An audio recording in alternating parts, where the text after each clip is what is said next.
9টা আনুমানিক 9টার দিকে খবর পেলাম যে একটা লোক এখানে পড়ে আছে, সম্ভবত মৃত।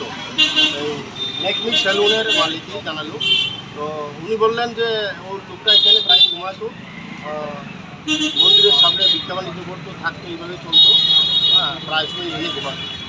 তো আমরা আসলাম, আসে তার ব্যাগকে সার্চ করে দেখলাম একটা মেডিকেল প্রেসক্রিপশন পাওয়া গেছে, নাম শুধু চন্দন চৌধুরী, মোবাইল নাম্বার বা তার অ্যাড্রেস কোথাও পাওয়া যায়। হ্যাঁ, তো এখানে এলাকার লোক সবাই বলছে যে সে তো এখানে ঘোরাঘাড়ি করতো, টিকা করতো ও লক্ষ্মীনারায়ণ বাড়িতে, রেস্ট ক্লাব টেস্ট ক্লাবে এনে হোটেলে খেত, চন্দনবাড়ি খাওয়া দাওয়া করতো, ঘুমাতো এখানে।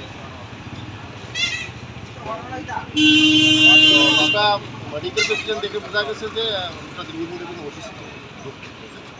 এখন আমরা এটা নেক্সট তদন্ত করে দেখছি।